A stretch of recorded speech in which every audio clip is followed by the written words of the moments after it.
नमस्कार साथियों, मैं विकास सिंह तोमर आप सभी का स्वागत करता हूं। आज के सेशन में तो साथियों आज हम करेंगे पर्यावरण अध्ययन के कुछ महत्वपूर्ण प्रश्न जो कि सीटेट दिसंबर 2024 के लिए काफ़ी हेल्पफुल होने वाले हैं साथियों। तो सभी प्रश्न इम्पोर्टेंट हैं और एग्जाम में आने के 100% चांस हैं। तो पहला ही प्रश्न आप सभी के सामने है, सभी साथियों को आंसर करना है और अपने आप का मूल्यांकन स्वयं कर लेना है, ठीक है। सलीम और राजू स्कूल जाने के वाले बच्चे हैं। सलीम को तला हुआ खाना और मैदा से बने उत्पाद बहुत पसंद है। दूसरी तरह राजू घर का बना स्वच्छ खाना खाता है, लेकिन वह पालक और अन्य हरी सब्जी जैसे पत्तेदार सब्जियां कभी नहीं खाता। दोनों को निम्नलिखित में से क्रमशः किस विकार से पीड़ित होने की संभावना है? तो बताइएगा कौन सा विकार उनके अंदर हो जाएगा। तो ऑप्शन ए है स्कर्वी और अनीमिया हो सकता है, मोटापा और अनीमिया हो सकता है, क्वाशीक्वोर और अनीमिया हो सकता है, पेलिग्रा और अनीमिया हो सकता है। तो सलीम को तला हुआ खाना और मैदा से बने उत्पाद बहुत पसंद है। जब हम तले हुए खाने और मैदा वाले यानी अधिक फैट वाले खाना खाते हैं तो क्या होता है, मोटापा हो जाता है, ठीक है। लेकिन वह पालक और अन्य हरी पत्तियां नहीं खाता। जो दूसरा है जो पालक और हरी सब्जियां नहीं खाता है तो उनके उसके अंदर कैसे एनीमिया हो जाएगा, ठीक है साथियों। तो ऑप्शन आपका कौन सा? 3 एकदम से करेक्ट आंसर हो जाता है, ठीक है साथियों। चलिए हम अगले प्रश्न पर, नेक्स्ट प्रश्न आप सभी के सामने है। आप सभी को क्या करना है, अपने आप का खुद का मूल्यांकन करना है और जांचना है कि हम कितने प्रश्नों को सरल कर पा रहे हैं यानी हल कर पा रहे हैं। पर्वतारोहियों को अधिक ऊंचाई पर नाक से खून बहने का कारण क्या है, बताइएगा। क्या कारण हो सकता है कि उनकी नाक से खून आने लगता है? रक्त वाहिकाओं में दाब बाहरी दाब से अधिक हो जाता है, ऑप्शन ए है। यानी ऑप्शन बी है रक्त वाहिकाओं में दाब बाहरी दाब से कम हो जाता है। ऑप्शन 3 है रक्त वाहिकाओं में दाब बाहरी दाब से बराबर होता है। ऑप्शन 4 है अधिक ऊंचाई पर खून रक्त गाढ़ा हो जाता है। तो बताइएगा साथियों इसका जो राइट आंसर है क्या होने वाला है। क्वेश्चन नंबर 2 का जो राइट आंसर होगा, रक्त वाहिकाओं में दाब बाहरी दाब से कैसा हो जाता है, अधिक हो जाता है, जिसकी वजह से क्या है, अधिक ऊंचाई पर जाने पर पर्वतारोहियों के क्या है, नाक से क्या है, खून आने लगता है, ठीक है साथियों। ऑप्शन यानी ए एकदम से क्या है आप सभी के लिए करेक्ट आंसर हो जाएगा। जब हम अधिक ऊंचाई पर जाते हैं तो वायुमंडलीय दाब है कम होने लगता है, तो परिणाम स्वरूप जो हमारे शरीर का अंदर का दाब है वो बढ़ जाता है, जिसके कारण क्या है, नाक की जो पतली पतली नसें हैं फटने की संभावना हो जाती है, ठीक है साथियों। तो ऑप्शन आपका ए एकदम से करेक्ट आंसर होगा। नेक्स्ट प्रश्न है आप सभी के सामने, निम्न में से ऊष्मा के कुचालक समूह का चयन कीजिए। देखो आप सभी ने पढ़े होंगे सुचालक और कुचालक, तो हमें बताना है कुचालक, ठीक है। कुचालक समूह वे होते हैं जिनके अंदर से क्या है, ऊष्मा संचरण नहीं करती यानी परिवहन नहीं करती है। ऊन है, लकड़ी है, लोहा है, तो लोहा आपका क्या है, सुचालक हो जाता है। हवा है, ऊन है, एल्यूमिनियम है, तो देखो एल्यूमिनियम में भी क्या है, सुचालक हो जाता है। आपका तांबा है, तांबा क्या है, सुचालक हो जाता है। देखो यहाँ पर ऊन दे रखा है, प्लास्टिक दे रखा है, लकड़ी है, ये तीनों चीज़ें कैसी साथियों, कुचालक होंगी, क्योंकि इनके अंदर से क्या है, ऊष्मा संचरण नहीं करती है, ठीक है साथियों। ऑप्शन आपका 4 एकदम से करेक्ट आंसर हो जाएगा। इस तरह के प्रश्न आपको क्या है सीटेट में बार बार पूछे जाते हैं, तो इन प्रश्नों को क्या है अच्छे से पढ़ के जाना है, क्योंकि ये प्रश्न यदि आपसे गलत होते हैं तो ये मान लो आप बहुत कुछ गलत करके आओगे। हाथियों के विषय में वह कथन चुनिए जो सही नहीं है। पूछा है नहीं वाला कथन बताना है, सही नहीं कथन कौन सा हो जाएगा। हाथियों का झुंडों हाथियाँ झुंडों में रहती हैं, हथनियाँ सॉरी साथियों, हथनियाँ झुंडों में रहती हैं। एक झुंड में 20 से 25 हथनियाँ और उनके बच्चे होते हैं। ऑप्शन 3 है हाथी 14 से 15 वर्ष की आयु तक ही झुंड में रहते हैं। ऑप्शन 4 है 15 वर्ष से अधिक आयु के हाथी झुंड छोड़ देते हैं और अकेले ही रहते हैं। तो नहीं पूछा है, नहीं बताना है। तो एक झुंड में 20 से 25 हथनियाँ और उनके बच्चे रहते हैं, ये बात कैसी है, बिल्कुल गलत है। लेकिन लगभग लगभग क्या है 8 से 12 आपके हथनियाँ और उनके बच्चे रहते हैं, ये बात कैसी है साथियों, सत्य है। हथनियों का झुंडों में रहती हैं, सही बात है, हथनियाँ झुंडों में रहती हैं। जो नर होता है ना, नर 14 से 15 वर्ष की आयु में अपना झुंड छोड़ देता है, 15 वर्ष की आयु के बाद क्या करता है, अपना झुंड छोड़ देता है, ठीक है। ये बात भी कैसी होती है, सही है। और 14 से 15 वर्ष की आयु तक के बच्चे क्या हैं, हथनियों के साथ में ही रहते हैं। ये सारी बातें क्या हैं साथियों, सत्य हो जाती हैं। आपका ऑप्शन 2 यानी एकदम से गलत हो जाता है, जो कि नहीं है, ठीक है। तो इसका जो राइट आंसर है ऑप्शन 2 हो जाएगा। आगे चलते हैं, नेक्स्ट है ये रहा, आप सभी के सामने बताइएगा। पृथ्वी के आयतन में निम्नलिखित में से होते हैं क्या होते हैं? 1% प्रॉपर्टी होती है, 84% मेटल होता है, 15% क्रोम होता है। निम्न में से सही विकल्प चुनना है। सही विकल्प क्या होगा, सभी साथियों को बताना है। केवल ए और बी सही है, केवल बी और सी सही है, केवल ए और सी सही है, केवल साथियों सभी यानी ए बी सी सही है, यानी तीनों के तीनों क्या हैं, सही हो जाते हैं। तो साथियों हमें पता है हमारी ये पृथ्वी है कितने भागों में बटी हुई, 3 भाग में। पहला हमारा कौन सा है, प्रॉपर्टी, फिर दूसरा कौन सा आता है, मेटल है, और तीसरा कौन सा है, क्रोड है। तो तीनों का जो परसेंटेज है वो कितना कितना है वो हमसे पूछा गया है। तो 1% आपकी हो जाती है प्रॉपर्टी, हो जाती है जो पृथ्वी की है ऊपरी सतह होती है, जिसकी गहराई कितनी होती है, 5 किलोमीटर से लेकर के आपकी 70 किलोमीटर तक होती है, ठीक है, जो कि आपकी महासागरों में और महाद्वीपों में अलग अलग होती है, ठीक है साथियों। इस चीज़ को भी आपको क्या है, याद रखना है। मेटल है तो मेटल की जो गहराई होती है कितनी होती है, कम से कम लगभग आपको 2900 किलोमीटर की होती है, ठीक है, इसको भी आपको याद रखना है। और आपका क्रोड हो जाता है जो कि 15% है। कितना परसेंटेज है, 15। ये परसेंटेज को क्या करना है, आपको याद रखना है, क्योंकि हो सकता है आगे भी एग्जाम से आपको इसी तरह का प्रश्न सेम टू सेम या आगे पीछे कुछ फेर बदल करके आपसे पूछा जाए, ठीक है साथियों। तो ऑप्शन आपका क्या है, 4 विकल्प एकदम से करेक्ट आंसर इसका हो जाएगा।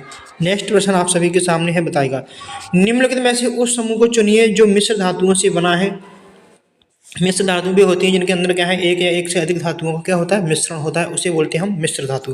तो मिश्र धातुओं को आपको क्या है, जोड़ा बताना है, कौन सा है, ब्राज है, ब्रॉस है, ब्राज है, लिथियम है, मैग्नीशियम है, एल्यूमिनियम है, स्टील है, ब्रास है, टिन है, स्टील है, ब्रास है, ब्राज है।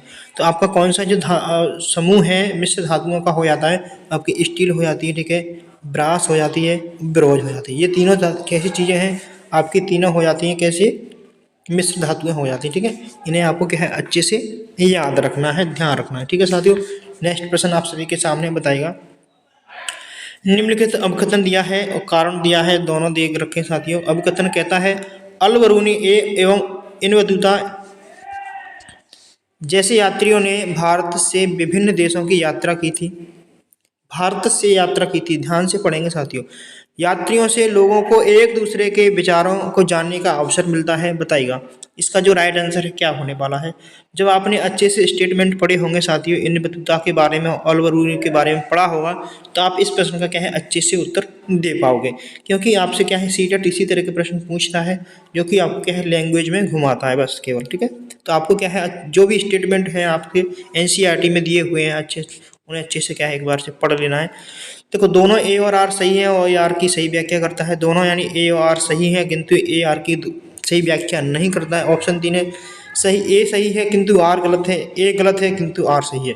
देखो अल बरूनी एवं इनवतुता जैसे यात्रियों ने भारत से विभिन्न देशों की यात्रा की, ये बात क्या है, बिल्कुल गलत हो जाती है आपकी, ठीक है साथियों।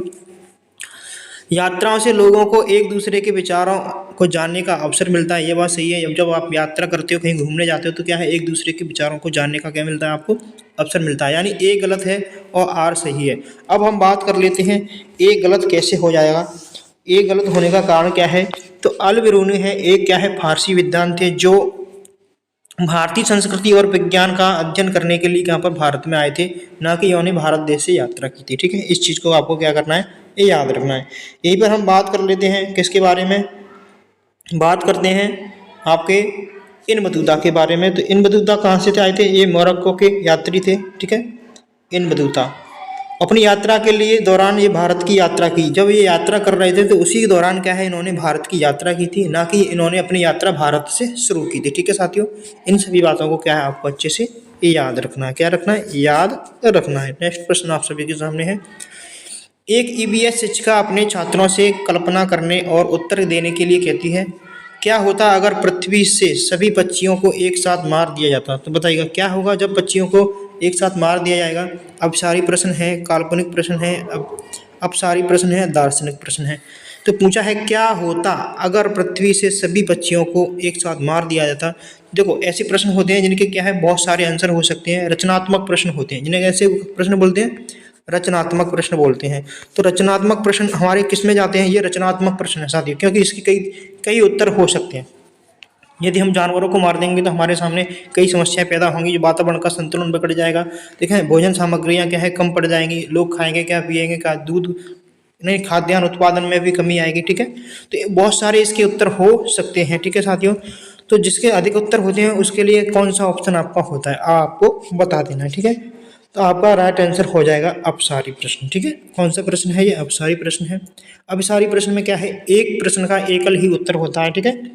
एक प्रश्न का एकल उत्तर होता है, इस चीज को आपको याद रखना है। जैसे आपसे पूछा जाएगा दो दो कितने होते हैं, आप बोलोगे 4। इस पे आप किसी भी प्रकार की कोई टिप्पणी नहीं कर सकते, ठीक है साथियों। अभी आपसे पूछा जाए 4 बनाने के लिए किन संख्याओं को जोड़ें, तो आप बोलोगे 1 और 3 को भी जोड़ सकते हैं, ठीक है, 4 बन जाएगा। 2 में 2 को जोड़ सकते हैं तो 4 बन जाएगा, ठीक है। 1 को कितनी बार जोड़ सकते हैं? 4 बार जोड़ सकते हैं, तब भी 4 बन जाएगा, ठीक है। इस तरह से आपके कई विकल्प हो सकते हैं अब सारे प्रश्न में, ठीक है साथियों। समझ में आया होगा। यदि सेशन अच्छा लग रहा है तो लाइक जरूर कर देना है साथी, ठीक है। निम्नलिखित में से कौन सा यानी कौन से पर्वत की उत्पत्ति ज्वालामुखी से मानी जाती है? प्रश्न पूछा है आपकी कौन से पर्वत हैं उनकी उत्पत्ति किससे मानी जाती है? ज्वालामुखी से। तो माउंट किलिमंजारो है आपका, फिजियामा है, अल्पास पर्वत है। तो बता देना है कौन कौन से आपके पर्वत हो जाते हैं जिनकी उत्पत्ति किससे मानी जाती है? ज्वालामुखी से। अब आपने इसे अच्छे से पढ़ा होगा तभी आप इस प्रश्न का क्या कर पाओगे? उत्तर कर पाओगे, ठीक है। तो इसका जो राइट आंसर है कौन?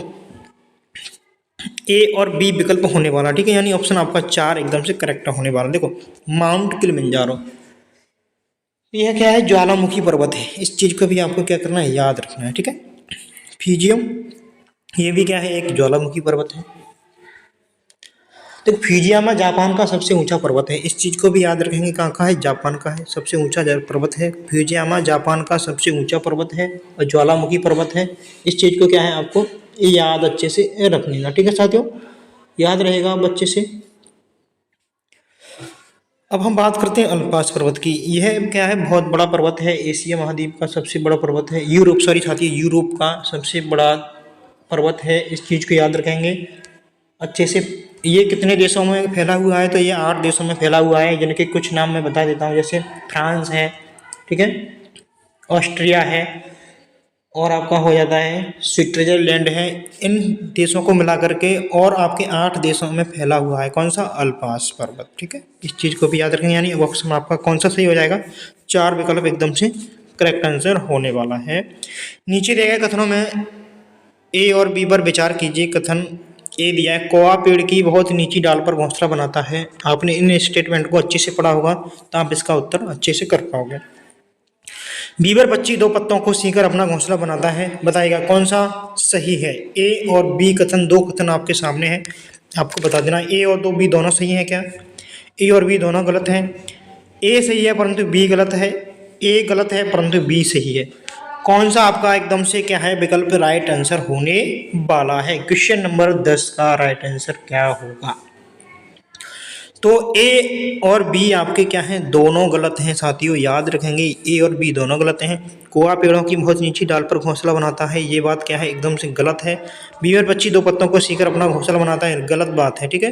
तो कौवा क्या है? सबसे ऊंचा घोंसला बनाता है, पेड़ के ऊपर घोंसला बनाता है, जिसमें वो इस्तेमाल करता है, क्या इस्तेमाल करता है? कांटेदार लकड़ियां और तारों का इस्तेमाल करता है, ठीक है, घोंसला बनाने में। कौन? कौवा। और पेड़ के सबसे ऊपर टॉप पर बनाता है घोंसला, इस चीज को भी याद रखेंगे, ठीक है।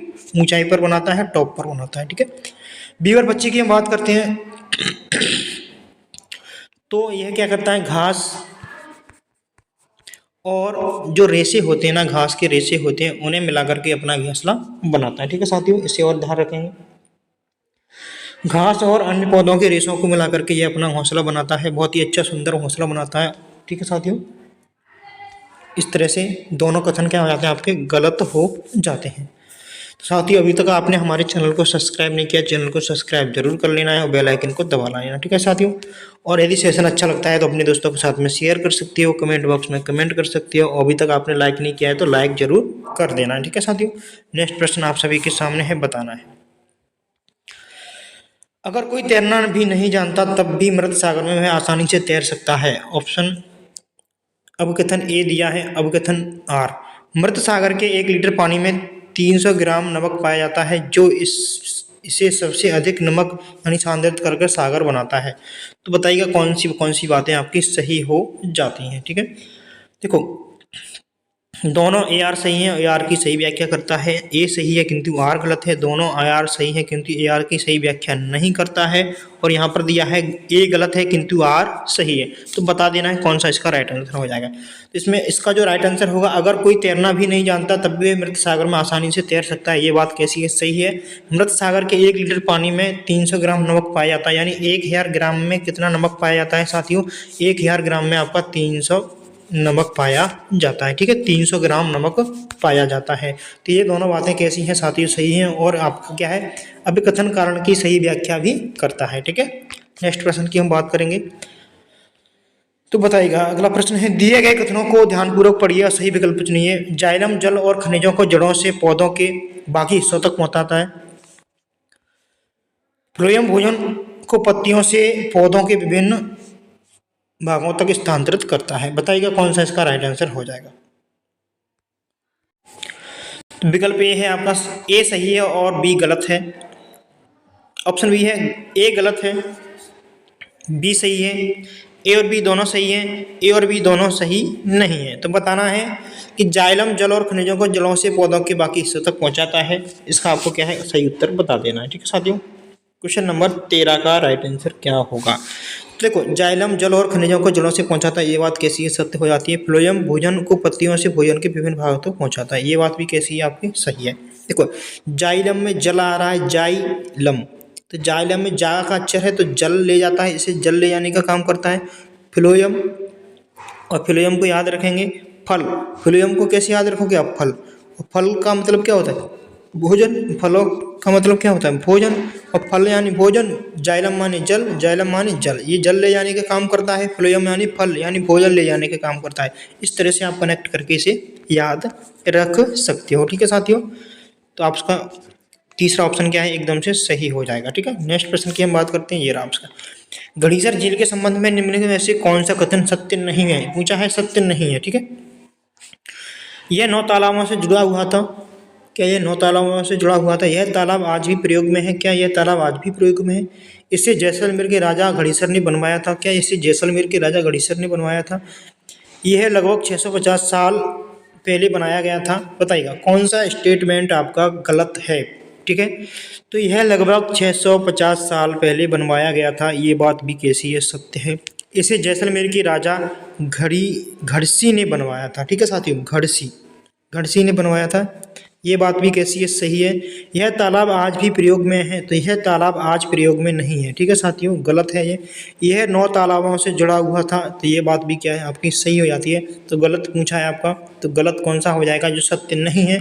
तो यह तालाब आज भी प्रयोग में है, ये बात कैसी है आपकी? एकदम से गलत हो जाती है। ठीक है साथियों, तो इसका जो राइट आंसर है ऑप्शन बी है, एकदम से करेक्ट आंसर हो जाएगा। नेक्स्ट है आप सभी के सामने, पढ़िएगा और अपना उत्तर स्वयं दीजिएगा। डॉक्टर मरीजों में मलेरिया की पहचान के लिए खून की जांच करने के लिए निर्देश करते हैं। खून की जांच से किस चीज़ का पता चलता है? बताना है आपको। तो उसमें मादा मच्छर के अंडों की उपस्थिति का पता चलता है क्या? उसमें उपस्थित जीवाणुओं को पता चलता है क्या? रक्त में हीमोग्लोबिन के स्तर का पता चलता है क्या? उसमें उपस्थित आयरन तत्व की मात्रा का पता चलता है क्या? तो बताना है किस चीज़ का पता चलता है? तो उसमें उपस्थित जीवाणुओं का पता चलता है, यानी विकल्प आपका कौन सा सही हो जाएगा?